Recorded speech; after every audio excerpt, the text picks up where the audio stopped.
नमस्कार दोस्तों आप सभी का हार्दिक स्वागत है आपके अपने YouTube चैनल पे। दोस्तों आज हम बात कर रहे हैं UP triple S C video के महत्वपूर्ण प्रश्नोत्तरी की। दोस्तों आज का हमारा टॉपिक है सामान्य हिंदी। तो ज़्यादा देर न करते हुए स्टार्ट करते हैं क्वेश्चन नंबर 1 से। क्वेश्चन नंबर 1, व्यक्तिगत पत्र किसके मध्य लिखा जाता है? तो दोस्तों व्यक्तिगत पत्र जो होता है सगे संबंधियों या मित्रों के मध्य लिखा जाता है। आंसर क्या हो जाएगा? ऑप्शन संख्या ए। अगले क्वेश्चन की बात करते हैं, क्वेश्चन संख्या 2, जब किसी एक व्यंजन का अर्धांश उसी के पूर्ण रूप से संयुक्त हो जाता है तब कौन सी स्थिति उत्पन्न होती है? तो दोस्तों द्वितीय स्थिति उत्पन्न होती है। आंसर क्या हो जाएगा? ऑप्शन संख्या बी। अगले क्वेश्चन की बात करते हैं, क्वेश्चन संख्या 3, छोटा ऊ बड़ा ऊ पा फा बा भा मा आदि का उच्चारण किससे होता है? तो दोस्तों इन सब का उच्चारण किससे किससे होता है? ओष्ठ से होता है, ओठ के द्वारा होता है। आंसर क्या हो जाएगा? ऑप्शन संख्या सी। अगले क्वेश्चन की बात करते हैं, क्वेश्चन संख्या 4, उच्छिप्त व्यंजनों की संख्या कितनी होती है? तो दोस्तों उच्छिप्त व्यंजनों की संख्या कितनी होती है? 2 होते हैं उच्छिप्त व्यंजन, ड़ा और ड़ा। आंसर क्या हो जाएगा? ऑप्शन संख्या ए। अगले क्वेश्चन की बात करते हैं, क्वेश्चन संख्या 5, स्वर संधि कितने प्रकार की होती है? तो दोस्तों स्वर संधि होती है 5 प्रकार की। आंसर क्या हो जाएगा? ऑप्शन संख्या डी। अगले क्वेश्चन की बात करते हैं, क्वेश्चन संख्या 6, मधमाता में कौन सा समास है?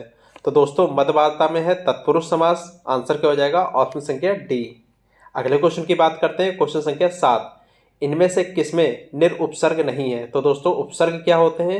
जो शब्दों के पहले लगते हैं। ठीक है, देखिए निशेष में भी उपसर्ग है, निर्देश में भी निर है और निर्बल में भी। ठीक है, और किसमें नहीं है निर उपसर्ग? ऑप्शन संख्या डी, निर्वाह में निर उपसर्ग नहीं है। अगले क्वेश्चन की बात करते हैं, क्वेश्चन संख्या 8, इसके अलावा कोई दूसरा नहीं रेखांकित शब्द में अव्यय है। तो दोस्तों अलावा में कौन सा अव्यय है? देखिए दोस्तों रेखांकित शब्द कौन सा है? अलावा है। तो इसमें कौन सा अव्यय है? इसमें है व्यतिरेकवाचक अव्यय। आंसर क्या हो जाएगा? ऑप्शन संख्या बी। किसमें है व्यतिरेकवाचक अव्यय? तो दोस्तों अलावा में है। अगले क्वेश्चन की बात करते हैं, क्वेश्चन संख्या 9, निम्नलिखित शब्दों में से तत्सम शब्द को पहचानिए। तो दोस्तों तत्सम शब्द क्या होते हैं? जो संस्कृत से सीधा ले लिए जाते हैं, संस्कृत शब्दों को तत्सम शब्द कहते हैं। तो दोस्तों निम्नलिखित में से कौन तत्सम है? तो दोस्तों उच्च। उच्च जो है तत्सम शब्द है, इसका तद्भव क्या होता है? ऊंचा होता है। आंसर क्या हो जाएगा? ऑप्शन संख्या ए। क्या है? उच्च तत्सम शब्द है।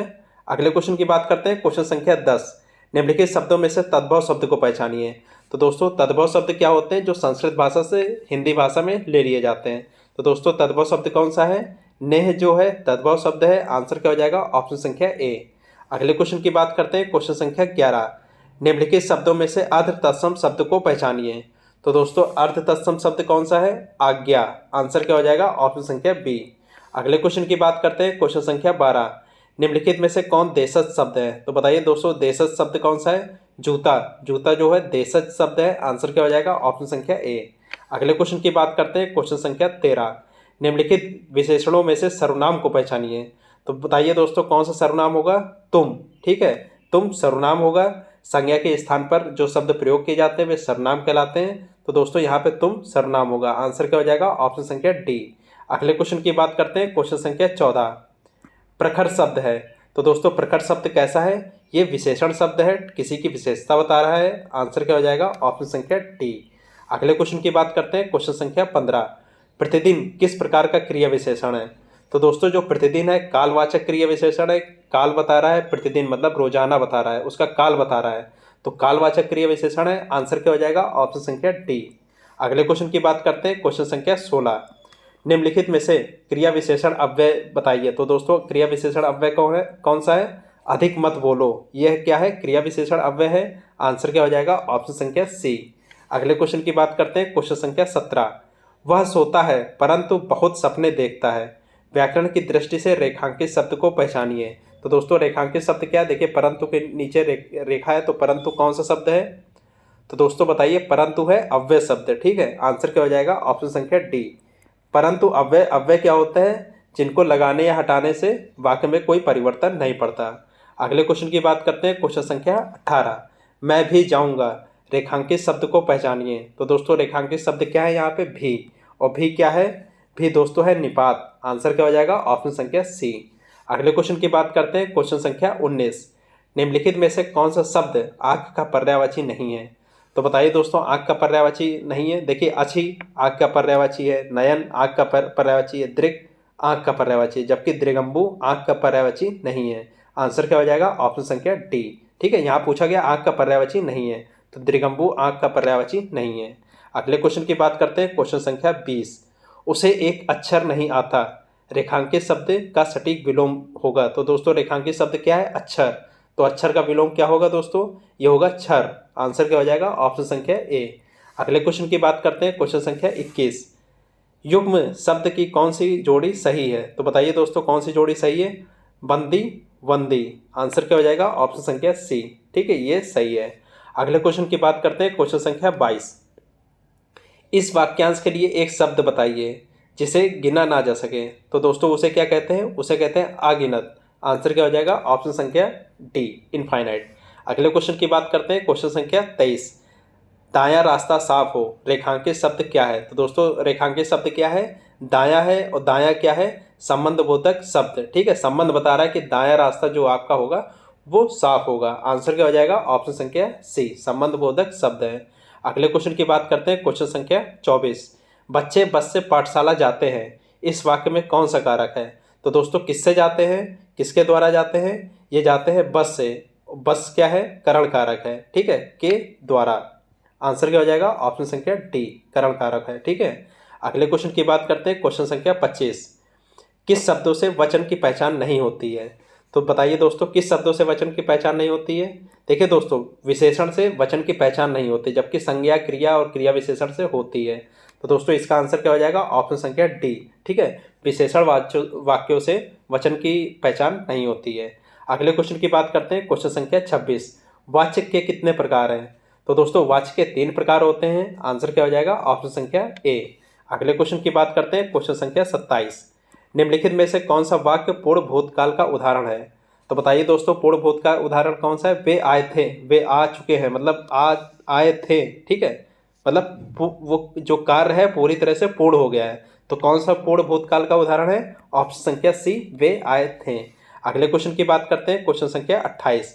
रेखांकित शब्द का बहुवचन बताइए। तो दोस्तों रेखांकित शब्द का है बारिश के कारण नदी का बहाव तेज हो गया था। तो दोस्तों रेखांकित शब्द यहाँ पे क्या है? नदी। तो नदी का बहुवचन क्या हो जाएगा? तो दोस्तों नदी का बहुवचन हो जाएगा नदियों। आंसर क्या हो जाएगा? ऑप्शन संख्या बी। अगले क्वेश्चन की बात करते हैं, क्वेश्चन संख्या 29। अर्थ के आधार पर वाक्यों के भेद बताइए। तो दोस्तों अर्थ के आधार पर वाक्य के कितने प्रकार होते हैं? वाक्य के दोस्तों 8 प्रकार होते हैं। आंसर क्या हो जाएगा? ऑप्शन संख्या डी। अगले क्वेश्चन की बात करते हैं, क्वेश्चन संख्या 30। हाय मुझे क्या हो गया में वाक्य का प्रकार पहचानिए। तो दोस्तों ये कौन सा वाक्य का प्रकार है? तो दोस्तों इसको बोलते हैं विस्मयवाचक वाक्य। आंसर क्या हो जाएगा? ऑप्शन संख्या डी। क्यों बोलते हैं? क्योंकि ये विस्मयादि बोधक चिन्ह लगा हुआ है। अगले क्वेश्चन की बात करते हैं, क्वेश्चन संख्या 31। शुद्ध वाक्य पहचानिए। तो दोस्तों शुद्ध वाक्य कौन सा हो जाएगा? मेरा एक भाई और 5 बहनें हैं। आंसर क्या हो जाएगा? ऑप्शन संख्या सी। अगले क्वेश्चन की बात करते हैं, क्वेश्चन संख्या 32। मुझे पढ़ना है, रेखांकित शब्द को पहचानिए। तो दोस्तों रेखांकित शब्द क्या है? देखिए ये जो रेखांकित शब्द है, ये जो चिन्ह लगा है इसके नीचे, ये क्या है? पूर्ण विराम है। आंसर क्या हो जाएगा? ऑप्शन संख्या सी। पूर्ण विराम कब लगता है? जब वाक्य पूर्ण रूप से खत्म हो जाता है। अगले क्वेश्चन की बात करते हैं, क्वेश्चन संख्या 33। द्वंद्व समास में किस विराम चिन्ह का प्रयोग होता है?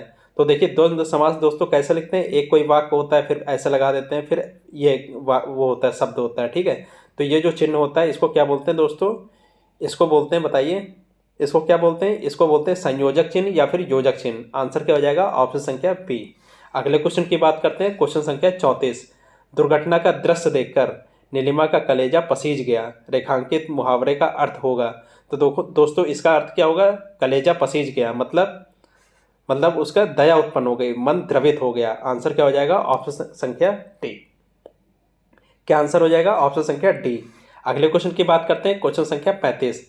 हृदय पवित्र तो सब कुछ ठीक के अर्थ में लोकोक्ति है। तो दोस्तों लोकोक्ति क्या है? मन चंगा तो कटौती में गंगा। आंसर क्या हो जाएगा? ऑप्शन संख्या डी। अगले क्वेश्चन की बात करते हैं, क्वेश्चन संख्या 36। जो कठिनाई से मिलता है वाक्यांश के लिए उचित शब्द होगा। तो दोस्तों जो कठिनाई से मिलता है उसे क्या कहते हैं? उसे कहते हैं दुर्लभ। बोलते नहीं दुर्लभ वस्तु हमें मिली है, बहुत कठिनाई से मिली है। आंसर क्या हो जाएगा? ऑप्शन संख्या ए। अगले क्वेश्चन की बात करते हैं, क्वेश्चन संख्या 37। दिए गए विकल्पों में से ऊर्जा का समानार्थी शब्द चुनिए। तो दोस्तों ऊर्जा का समानार्थी शब्द क्या है? जिससे मतलब दोनों के अर्थ बराबर निकलते हैं, समानार्थी शब्द कहलाते हैं। ठीक है। तो ऊर्जा मतलब क्या है, शक्ति मिल रही है, तो ठीक है, इसका समानार्थी शब्द क्या हो जाएगा, ऑप्शन संख्या ए शक्ति। अगले क्वेश्चन की बात करते हैं, क्वेश्चन संख्या 38। ब्रज भाषा का क्षेत्र कौन सा नहीं है, तो बताइए दोस्तों कौन सा नहीं है, सरगुजा ब्रज भाषा का क्षेत्र नहीं है, आंसर क्या हो जाएगा, ऑप्शन संख्या बी। ठीक है, पूर्वी उत्तर प्रदेश में ब्रज भाषा बोली जाती है, तो कहाँ बोली जाती है, धौलपुर, मथुरा, आगरा, इन तीनों में ब्रज भाषा बोली जाती है। अगले क्वेश्चन की बात करते हैं, क्वेश्चन संख्या 39। सुख सागर की रचना किसने की थी, तो दोस्तों सुख सागर की रचना किसने की थी, सदा सुखलाल ने, आंसर क्या हो जाएगा, ऑप्शन संख्या डी। अगले क्वेश्चन की बात करते हैं, क्वेश्चन संख्या 40। खड़ी बोली हिंदी का विकास किस भाषा से हुआ था, तो दोस्तों किस भाषा से हुआ था, देखिए अपभ्रंश से हुआ था, ये हिंदी साहित्य का क्वेश्चन है, आंसर क्या हो जाएगा, ऑप्शन संख्या डी। अगले क्वेश्चन की बात करते हैं, क्वेश्चन संख्या 41। अंग्रेजी का हिंदी अनुवाद लिखिए, तो दोस्तों सही अनुवाद स्पष्ट कीजिए, क्या क्या है sentence, the right to education now it is fundamental right, तो दोस्तों इसका हिंदी में अनुवाद बताना है, हिंदी में क्या हो जाएगा, शिक्षा का अधिकार अब मूल अधिकार है, ठीक है, आंसर क्या हो जाएगा, ऑप्शन संख्या A, the right to education now is fundamental right, शिक्षा का अधिकार अब मूल अधिकार है। अगले क्वेश्चन की बात करते हैं, क्वेश्चन संख्या 42। एक धान्य कृषि करने से बड़े जोखिम है, तो दोस्तों इसका अंग्रेजी में अनुवाद बताना है, क्या हो जाएगा, monoculture carries great risk, answer क्या हो जाएगा, ऑप्शन संख्या बी। अगले क्वेश्चन की बात करते हैं, क्वेश्चन संख्या 43 से 46 तक, तो दोस्तों देखिए 43 से 46 तक अपठित गद्यांश दिया है, आप लोग इसको कम से कम 2 बार पढ़िएगा, इसके बाद डायरेक्ट क्वेश्चन पे आते हैं, क्वेश्चन देखते हैं। तो देखिए दोस्तों गद्यांश क्या है, आज समाज में अपराध और बुराइयां दिखाई देती हैं, नैतिक मूल्यों का पतन हो रहा है, हर व्यक्ति स्वार्थ से घिरा है, उसका मूल कारण प्रेम का ना होना, हिंसा, द्वेष, वैमनस्य, शत्रुता आदि विकारों का उद्भव भी प्रेम के अभाव में होता है। प्रेम सुखी जीवन का आधार है। प्रेम के रूप अनेक होते हैं, मातृ प्रेम, पारिवारिक प्रेम, ईश्वरीय प्रेम, देश प्रेम आदि। प्रेम का रूप चाहे कोई भी हो, वह प्रगाढ़ और मधुर संबंधों को बनाने वाला होता है। प्रेम के कारण समाज का राष्ट्र प्रगति करते हैं और अनेक समस्याएं स्वतः सुलझ जाती हैं। दो समुदाय, समाज या राष्ट्र प्रेम एक दूसरे के कारण एक दूसरे से जुड़े होते हैं। किसी समस्या का हल भी प्रेम से निकल जाता है, क्रोध झगड़े से नहीं। समाज में फैली सांप्रदायिकता, भेदभाव, द्वेष, शत्रुता, आतंकवाद आदि को यदि मिटाना है तो सबसे पहले लोगों में एक दूसरे के प्रति प्रेम का भाव उत्पन्न कराना होगा। समाज और राष्ट्र भी तभी प्रगति कर सकते हैं और अपना अस्तित्व बनाए रख सकते हैं जब आपसी संबंध सुदृढ़ हो जाए, तो एक दूसरे के प्रति त्याग की भावना हो और एक चीज से संभव हो, वह है प्रेम। तो देखिए दोस्तों आपने गद्यांश पढ़ लिया, तो चलिए डायरेक्ट क्वेश्चन पे आते हैं। Question number 43। दो समुदाय और दो राष्ट्रों के बीच कौन सी भावना जोड़ सकती है। देखिए हमने प्रेम की भावना द्वारा जोड़ना बताया था, तो आंसर क्या हो जाएगा, ऑप्शन संख्या डी, प्रेम की भावना जोड़ सकती है। अगले क्वेश्चन की बात करते हैं, क्वेश्चन संख्या 44। आतंकवाद को मिटाने के लिए क्या करना चाहिए। तो दोस्तों क्या करना चाहिए, एक दूसरे के प्रति प्रेम भावना जगानी चाहिए। आंसर क्या हो जाएगा, ऑप्शन संख्या डी। अगले क्वेश्चन की बात करते हैं, क्वेश्चन संख्या 45। प्रेम के कितने रूप होते हैं। तो देखिए प्रेम के रूप बताए नहीं थे, मातृ प्रेम, पारिवारिक प्रेम, ईश्वर प्रेम, ठीक है, ये सभी होते हैं। आंसर क्या हो जाएगा, ऑप्शन संख्या डी, ए बी सी तीनों। अगले क्वेश्चन की बात करते हैं, क्वेश्चन संख्या 46। तो दोस्तों 46 क्या कह रहा है, समाज में होने वाले अपराध और नैतिक मूल्यों का पतन का मूल कारण क्या है। तो दोस्तों इसका मूल कारण क्या है, प्रेम का अभाव। जब प्रेम ही नहीं रहेगा तो पतन तो होगा ही होगा। आंसर क्या हो जाएगा, ऑप्शन संख्या बी। अगले क्वेश्चन की बात करते हैं, क्वेश्चन संख्या 47। अमर सिंह राठौर किस विद्या की रचना की। तो दोस्तों इन्होंने किस विद्या की रचना की, इन्होंने नाटक लिखा। आंसर क्या हो जाएगा, ऑप्शन संख्या डी।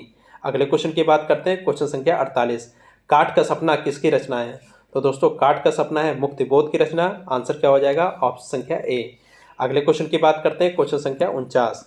तो दोस्तों क्वेश्चन संख्या 49 क्या है, कागज की नाव उपन्यास किसकी रचना है। तो दोस्तों यह रचना है नरिसा शर्मा की। आंसर क्या हो जाएगा, ऑप्शन संख्या बी। किसकी रचना है कागज की नाव, नासिरा शर्मा की। अगले क्वेश्चन की बात करते हैं, क्वेश्चन संख्या 50। हिंदी साहित्य के इतिहास का लेखन सर्वप्रथम किस भाषा में हुआ था। तो दोस्तों किस भाषा में हुआ था, फ्रेंच भाषा में हुआ था। आंसर क्या हो जाएगा, ऑप्शन संख्या बी। तो धन्यवाद दोस्तों, अगर आपने चैनल को सब्सक्राइब नहीं किया है तो चैनल को सब्सक्राइब कर लीजिए, सभी दोस्तों को शेयर कर दीजिए। तब तक के लिए धन्यवाद।